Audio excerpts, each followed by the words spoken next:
We're here and we're working at chapter 3. This is my favorite chapter. Why is it my favorite chapter? Because it has to do with the politics of supply and demand as much as anything. And, last week we looked at, supply and demand, the basic concept, and we said, okay, very good. Yes, supply changes, demand changes, the equilibrium price changes. Maybe you got a shortage, maybe you got a surplus. So we learned that basic theory.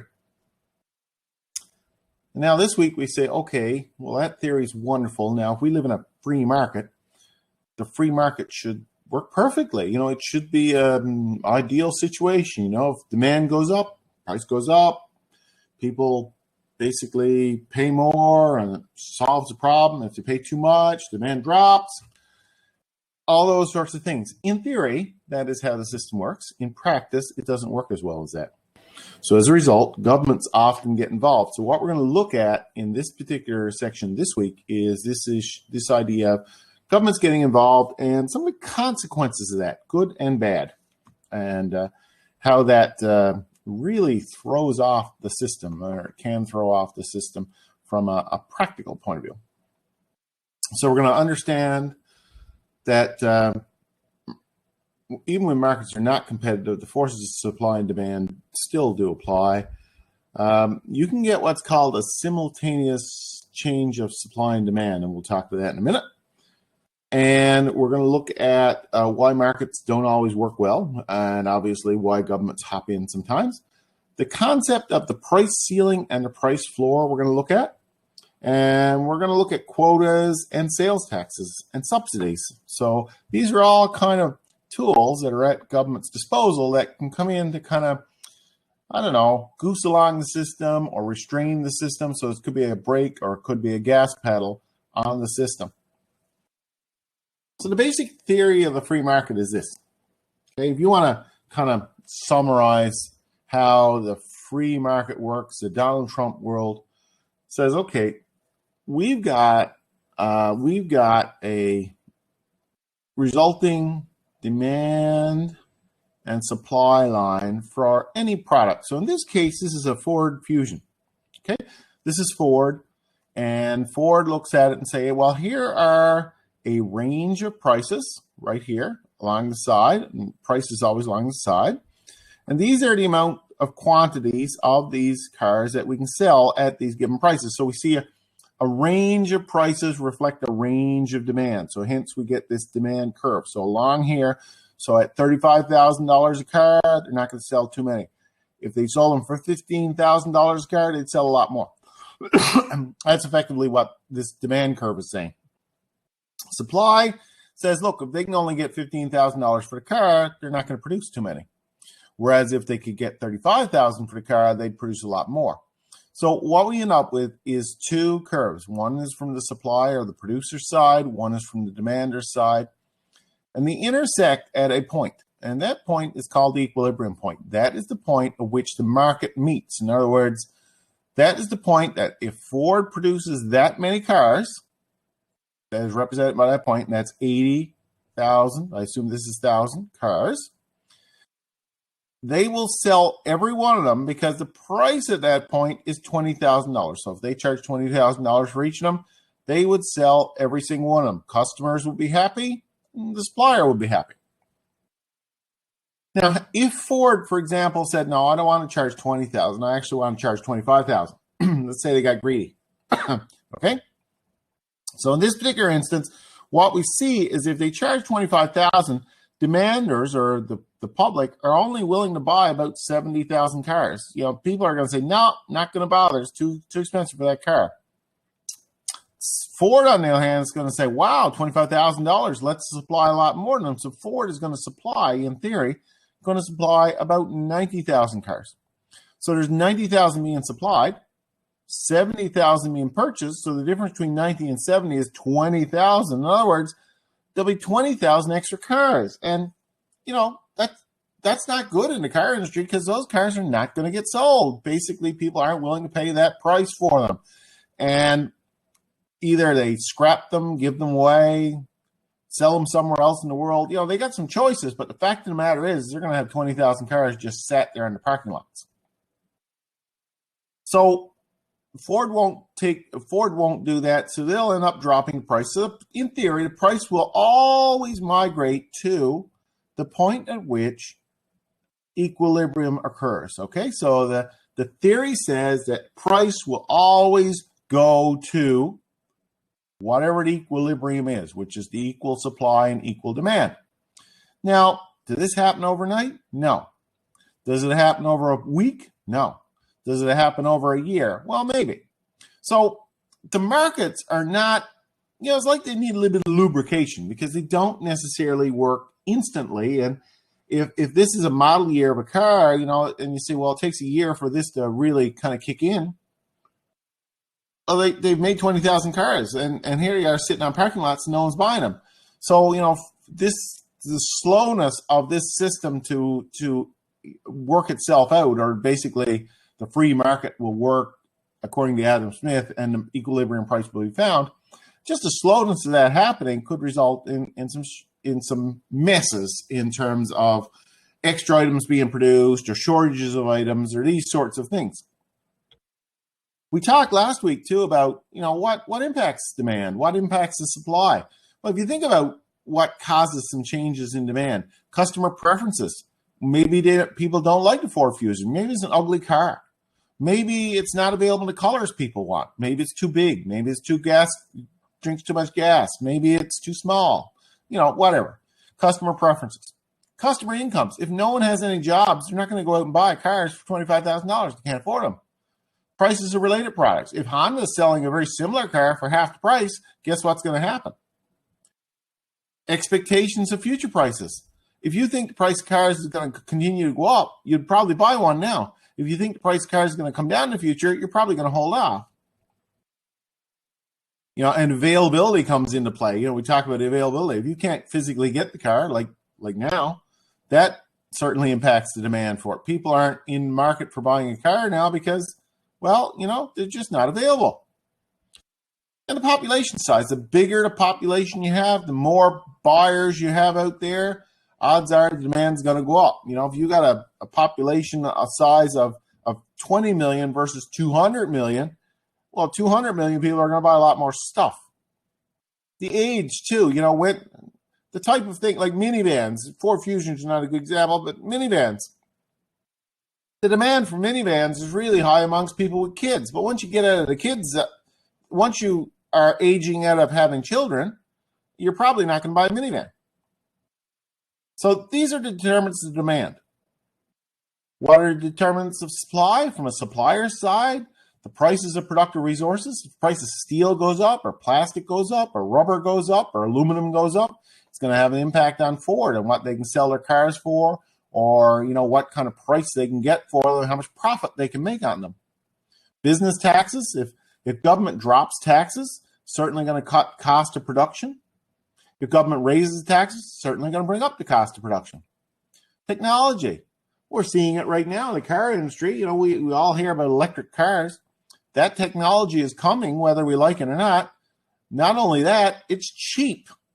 The car companies are looking at, it's nice to say save the world and all this stuff, but the mechanical complexity of an electric motor is only a fraction of the mechanical complexity of a gasoline engine. It's a cheaper product to make. It's a simpler system. There's no transmissions. There's none of this mechanical stuff that's required in an internal combustion engine. Doesn't exist. So the technology is going to drive the supply. So we're going to see more electric cars supplied, not only to save the world, but to save the company's money. Price of substitutes in production. Is steel cheaper than aluminum? Maybe we can make a car of aluminum versus steel, or more plastic, for example. Future expectations of suppliers. The microchip problem right now that you're having with cars, that can't produce very many cars because there's a shortage of microchips. If future expectations are we're going to have more microchips on the market pretty soon, which is probably going to happen because, as we know, we go back to this, we know that the demand is high, demand is shifted, and that's driven up the prices of microchips, and producers are going to pretty soon start producing more, and the number of suppliers are going to come into play. So essentially, that's a little kind of a reflection on last week. So this week, sometimes perfect competition is just not so perfect, and the free market is not so free and responsive. So what are governments to do? So, if you're the federal government or the provincial government, and you see some of these things happening, these things have political consequences. For example, the fact that the car companies are having trouble getting any cars produced now. What do we got? We got massive layoffs in the automobile industry. People are laid off because there's no microchips to build the cars. So they're shutting down car factories all over the place. That's a big dent in the industry. That's a big dent in the economy. And government says, we want people working. We got to have people working. Let's put some pressure on to get people, get these microchips and this issue resolved. So let's encourage the microchip companies to make some microchips. Let's encourage companies to build microchips here. These sorts of things. So government gets into the mix in order to help resolve some of these problems that emerge in the system, particularly timing problems. So this chapter really looks at these situations where the markets don't work so well, the government gets in, tries to solve the problem. Sometimes it helps, sometimes it makes the situation worse. Here's our first case in point. Now, this is one that relates to you, okay? This is one that can certainly relate to you. You hear, like last year, let's say, you hear that business administration graduates are in big demand. And there's lots of jobs, which there are. There are lots of jobs for business administration graduates. Okay? So the college sees this demand too and says, okay, we've got to up our business offerings in the college. So we got two separate things going on there. We got the demand for college graduates goes up. Okay, so we got what's called if we look at the demand curve, if we look at a simple demand curve, I'll just go back and find the demand curve here.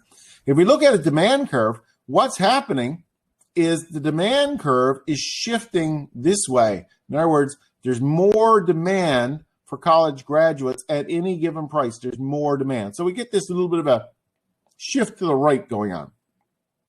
So that's the first thing that's happening. The second thing that's happening is the college, which we would consider the supplier in this case, the college sees the demand for graduates and says, oh, we should offer more BA programs. So what happens? What happens here? Well, the supply of graduates goes up. Okay, so we see the supply shift to the right, and we saw the demand shift to the right. So this is what we call a simultaneous change in supply and demand. So, and it comes from the fact that markets don't always adjust quickly, and we'd like to get it going faster. Okay, and this is a problem. So markets don't always produce equitable results, as a lot of students have found out. Because the fact of the matter is, any program you do takes time to do. Okay, you can't come in and be trained overnight to be a whatever. So you got to go to school. So that's, let's say 2 years. Okay, let's say 2 years like in the business program. So when you walk into the business program door at day one, there's a huge demand for business students or plumbers or pipe fitters or electricians or machinists or whatever. It doesn't matter. There's a huge demand when you walk through the door. When you graduate 2 years later, or however long it takes, what's happened to that demand? Is it still there? Most likely not, because 2 years have passed by. And the supply has caught up with the demand at that point in time. So what you thought was a really good thing to get into 2 years ago is now built up. Wow. So it's a mug's game. So here you are trying to beat the system, and you end up getting caught in the system. So what I've done is I've made a little, I've taken this little chart that's in your book and kind of tried to make it more visible what's going on. We've got two separate demand and supply curves here, okay? The one that I got in the dark gray, the thicker, is the first one. So let's just look at the first one. Ignore the red one. So what we got is a situation when you walk in the door. When you walk in the door, you see there's the supply and the demand for business students. And there's the equilibrium price right there. There's the equilibrium quantity. The equilibrium quantity is represented by Q1 and the equilibrium price as P1. So effectively, you're saying, yeah, that's good. That's good. The moment you walk in the door, you realize you find out that, gee, the demand for business graduates is really, really high. Every one of the graduates last year got snapped up, and the demand is really high. So you're thinking to yourself, as you're sat there the very first day, that the price right here, represented by this level of price, I don't have a P put on it, but this level is represented by this equilibrium.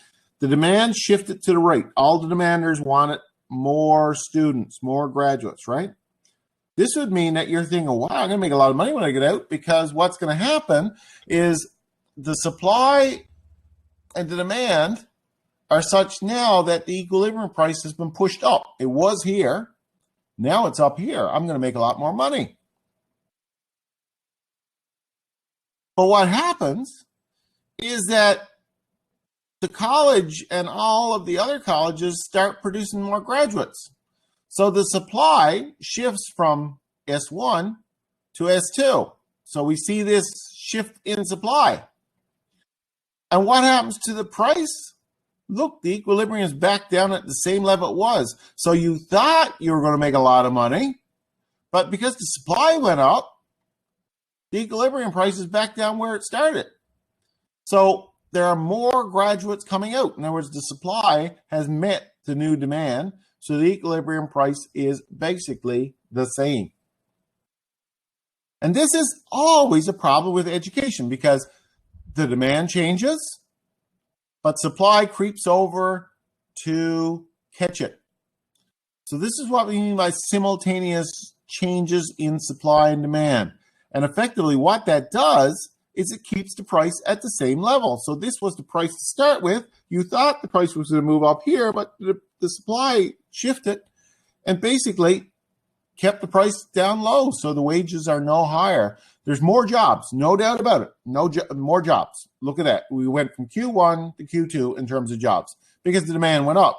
But effectively, the price or the wage that you could command has gone back down because there's more graduates. Everyone see that? And that's the silly thing, a few years ago, like this happened for real in the I'm going to say the early 2010s, because all the tradespeople were making fortunes out in Alberta, right? They come in and they do pipe fitting, and they go out to Alberta and they make $200,000 a year, and they'd all come back for their blocks and they'd be driving these F-950 $1 million trucks because they were all making tons and tons of money. But what happened is the supply caught up and the demand dropped a bit, and now wages are gone back down again. And that always happens. But it takes time. It takes a little while. So if you're lucky enough to be in this intervening period when the demand is not fully met, you can make a lot of money. Your salary is going to be up here. But if your timing is such that you get out and graduate, and this is one of the advantages, you talk about the advantages of a college diploma versus a university degree. A college diploma, you're out in 2 years or 9 months maybe. So you're more quickly to the market. So you can get in before the price goes down.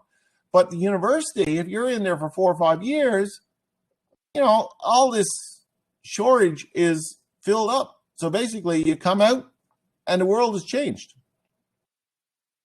So this then has created some learnings,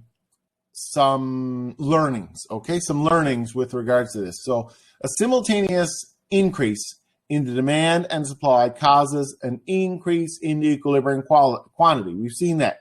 There's more jobs, no doubt. There's more jobs. We went from Q1 to Q2. But an indeterminate change in price. We don't really know what's going to happen to the price. As we've seen in this little example, price went up, price went back down again. So we really can't predict what's going to happen to price. Probably it's going to go up, but not by very much. A simultaneous decrease in demand and supply causes a decrease in equilibrium quantity and an indeterminate change of price. This is the exact opposite situation. So we go, let's say, for example, supply went down and demand went down. What we saw was the equilibrium was over here. We go from Q2 back to Q1. So that's effectively the reverse of the first situation. So when we go through that, that causes this decrease and, again, no real change in price. An increase in demand and a decrease in supply, so more demand, decrease in supply, such as what's happening with the automobile business now. We got an increase in demand. A lot of people got money in their pockets where they haven't been spending it during COVID. They haven't bought a car. They want to buy a car now, but we can't get the cars because of these microchips. So that's going to increase the equilibrium price. I don't want to try to buy a car now. There's no bargaining position. You are not in a very good bargaining position. You're going to pay more for it. So increasing the price. And we're not sure what effect it's going to have on the quantity because, well, we don't know what the restriction on the supply is. So all we can say is that the price of cars has gone up now. You're not going to get a good deal on a car. A decrease in demand and an increase in supply causes, well, less people wanting to buy, more supply. I got lots of cars, but no demand for them. That's going to drive down the price. Okay? So all of this stuff is logical if you think about it. There's nothing in here that is rocket science, okay? If you were to think about this and say, oh, yeah, well, there's more stuff coming on the market, so that means we're going to end up with a decrease in price. So this is this summarized right here, this little chart right here. So in graph A, this first graph, the increase in demand from D1 to D2. So we see D1 right here. We moved up the demand to D2 is greater than the increase in supply. Supply only increased this much in terms of quantity. Demand increased this much in terms of quantity. And what's that going to do? Drive up prices. Okay, so, if there's not as many new students coming into the market as the demand for those graduates, we're going to see prices go up. And in the second case, if demand didn't go up by as much as the supply, we're going to see prices go down. So wages will fall. So if there's a lot more pipe fitters coming onto the market than there is a demand, such is really the case now, because the demand for Alberta oil has dropped significantly with the economic downturn and the lower price of oil. So all these new graduates got out and the supply of jobs has dropped. This is really the demand for employees has dropped, I should say. So we got lots of workers, low demand causes wages to fall. So here I got this test your understanding, and what I want you to do is give this a couple minutes to think about. Okay, I want you to, if you were to think about this right here, okay, these yellow things I got here, in light of this particular problem. So let's look at the daycare one. More mothers with small children are returning to the labor force. So let's just look at that much. This is an increase in the supply of labor, right? More mothers are going into the labor force. That causes an increase in the supply of labor. At the same time, government decides to introduce subsidies for daycare operators. In other words, daycare operators are being paid money by the government. This would effectively decrease the cost of putting your kids in daycare. So the demand for daycare is probably going to go up. So you're going to see an increase in demand for daycare and an increase in supply. So if we look at this, more mothers working equals an increase in supply of labor. Subsidy is a lower cost of childcare. This is really a simultaneous increase in the demand and the supply. So demand for daycare will increase, and the price of daycare may increase. If we look at the second one, I want you to give this some thought now, just before I put up the slide. Government severely increases the penalties for both buying and selling marijuana. Okay, just give that a couple Give that a minute for some thought.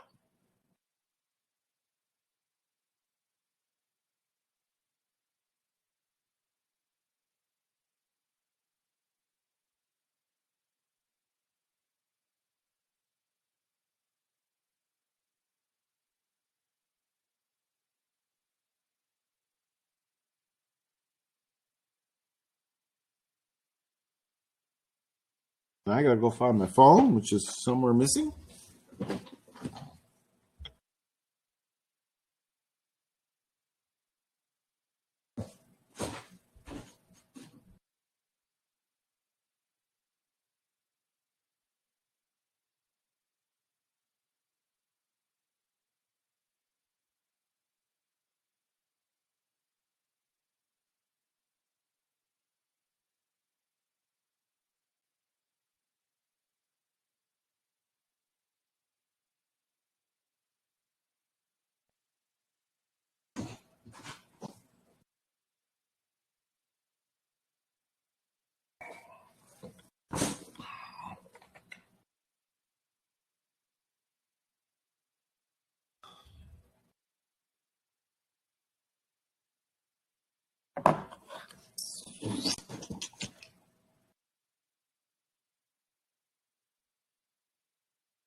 Okay, so let's take a look at it. So the government severely increases the penalties for both buying and selling. So let's look at it from the buying point of view. You're a buyer and you're thinking to yourself, my gosh, if I go out and buy that stuff, I could be in serious trouble. So I'm not going to bother. So effectively what that does is it's going to reduce the demand for marijuana. The sellers are probably thinking the same thing on the other side of the fence when they're saying, if I start selling this stuff, man, I could go to jail. I'm gonna sell less of it, or less sellers will be willing to sell. So what we got is the supply of marijuana will drop because the suppliers supply less of it, and the demand for marijuana will drop. So in this particular case, we got a simultaneous decrease in the demand and the supply. And this is going to cause a decrease in equilibrium quantity. You think of the supply and the demand dropping, it goes down. And we're not sure what effective price is, because if it goes down, the demand and supply go down the same amount, price will stay the same. Okay? Okay, let's take a look at DVDs. A new processing method significantly reduces the cost of producing DVDs. Well, right off the bat, the moment that you bring in new technology and it reduces the cost, that means that they'll probably be more supplied. You could think that, it doesn't cost as much to make them, let's make more. So at the same time, more consumers download video content directly onto the computer, such as what's happened with us. I mean, when was the last time that you bought a CD? I shouldn't ask you guys. When was the last time I bought a CD? I don't recall buying one lately. I'm probably never going to buy one again, because everything is downloadable content now. So we got a demand decrease and a supply increase. So let's go take a look. So the cost of producing the CD drops, which increases the supply, and the demand for CDs drop. So the moment that you got a reduction in demand and an increase in supply, so a decrease in demand and an increase in supply causes a decrease in equilibrium price. Now, it's not rocket science. You think, oh, I got a lot more CDs out there, they're cheaper, price drops. And we're not sure what the quantity effect is going to be, because it really depends on the demand. If nobody wants to buy them, the quantity could be zero, and that's pretty close where CDs are now. The demand for CDs is gone away. And looking at the last one, I just wanted to go to D, organic vegetables. So vegetarianism increases as a result of a medical report that says, it's healthy. At the same time, tighter regulations on the definition of what is organic is introduced. So what we got is the first situation is people read these reports, especially if you're getting older, and say, "Oh my God, I'm going all organic. I'm going to start buying organic vegetables."